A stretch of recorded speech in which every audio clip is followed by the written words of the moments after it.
ఎన్నో ఏళ్ల నిరీక్షణకు ఫలితం రేపు రాబోతుంది. త్వరగా ఈ ప్రభుత్వాన్ని తరిమేయాలనే కసి ప్రజల్లో కనిపించింది. ఎగ్జిట్ పోల్ సర్వేలన్నీ ఏకపక్షంగా కూటమిదే విజయం అని చెప్పాయి. ఓటేసేందుకు ఇతర రాష్ట్రాల నుంచి కూడా బస్సులు, రైళ్లలో వచ్చారు.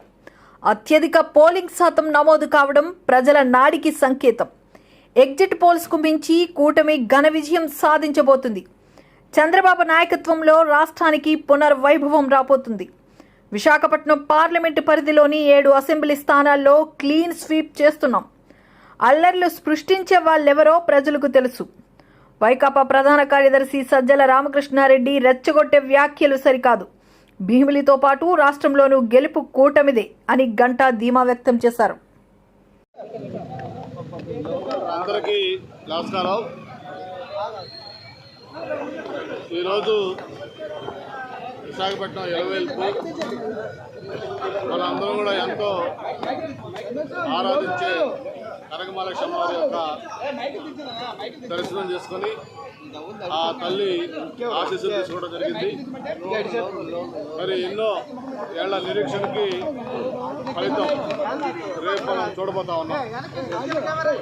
5 సంవత్సరాలుగా ఈ రాష్ట్ర ప్రజలు పడిన కష్టాలకి, ఇబ్బందులకి అన్నిటి కూడా రేపు ఫలితం ద్వారా మోసాలు లభించబోతా ఉంది. మొన్న సాయంత్రం అంతా కూడా 1వ తారీఖున ఎగ్జిట్ పోల్స్ అన్నీ కూడా వచ్చాయి.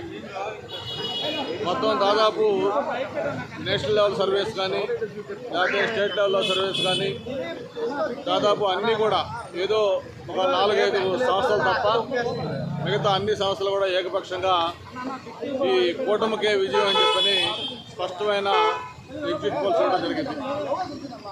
ఎగ్జిట్ పోల్సే కాదు, ఒక సీనియర్ రాజకీయ నాయకుడిగా 25 ఏళ్ల పైగా ప్రత్యక్ష రాజకీయంలో ఉన్న వ్యక్తిగా నేను మొన్న చూసిన ఎలక్షను 6వ ఎలక్షన్. నాకైతే గతంలో ఎప్పుడూ లేని ఒక కొత్త ఉత్సాహం, అంతేకాకుండా ప్రజల్లో ప్రస్తుత ప్రభుత్వం పట్ల ఒక కసి, ఎంత త్వరగా ఈ ప్రభుత్వం నుంచి ప్రజలకు మోక్షం కలగాలనే ఒక భావన ఆ ఓట్లేసే ప్రజల్లో మనకి స్పష్టంగా కనిపించింది.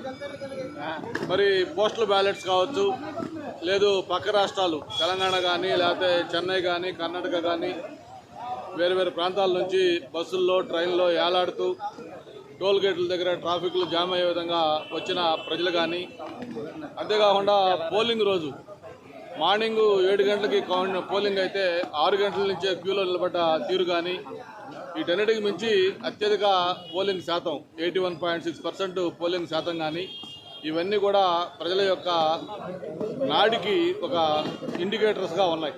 మరి తప్పకుండా ఏదైతే రేపు ఉదయం కౌంటింగ్ స్టార్ట్ అవుతుందో ఆ ఫలితాల్లో మనం ఏదైతే ఎగ్జిట్ పోల్స్ చెప్పారో ఆ పోల్స్ కూడా మించిపోయే విధంగా ఫలితాలు ఏకపక్షంగా రాబోతూ ఉన్నాయి. ముఖ్యంగా చంద్రబాబు నాయుడు గారు నాయకత్వంలో, అలాగే పవన్ కళ్యాణ్ గారు, భారతీయ జనతా పార్టీ ముగ్గురు కలిపి కూటమిగా ఏర్పడ్డారు. ఈ కూటమి ఘన విజయం సాధించబోతా ఉంది. మళ్ళీ చంద్రబాబు నాయుడు గారి నాయకత్వంలో ఈ రాష్ట్రానికి పూర్వవైభవం రాబోతా ఉంది. ప్రత్యేకంగా ఈ సందర్భంగా పవన్ కళ్యాణ్ గారి గురించి కూడా మనం అభినందించాలి. మరి ఆయన చేసిన త్యాగం కూడా రేపు ఎన్నికల్లో కీలక పాత్ర పోషించబోతా ఉంది. ముఖ్యంగా చంద్రబాబు నాయుడు గారు లాంటి ఒక సీనియర్ నాయకుడు, ఆయన యొక్క అనుభవం, ఆయన గతంలో ముఖ్యమంత్రిగా పనిచేసిన తీరు, ఇవన్నీ కూడా ప్రజలు మళ్ళీ కోరుకోవడంతో రేపు జరిగే ఫలితాల్లో ఏకపక్షంగా కూటమి విజయం సాధించబోతుందని చెప్పి కూడా తెలియజేసుకుంటూ, మరి ఇక్కడ విశాఖపట్నం పార్లమెంట్లో 7 అసెంబ్లీ కాన్స్టిట్యూషన్లో 7కు 7 కూడా తెలుగుదేశం పార్టీ, అలాగే కూటమి అభ్యర్థులు కలబోతూ ఉన్నారు. అలాగే ఎంపీ కూడా భారీ మెజార్టీతో కలబోతూ ఉన్నారు. విశాఖపట్నం మొత్తం కూడా స్వీప్ చేయబోతుందని చెప్పి కూడా మనం చేస్తూ ఉన్నాడు. ఆ తల్లి ఆశీస్సులు మనందరిపైన ఉండాలని మరొక్కసారి కోరుకుంటూ, విశాఖపట్నానికి ఉజ్వలమైన భవిష్యత్తు కొత్త ప్రభుత్వం ఉంటుందని చెప్పి కూడా ఆశిస్తా ఉన్నాం.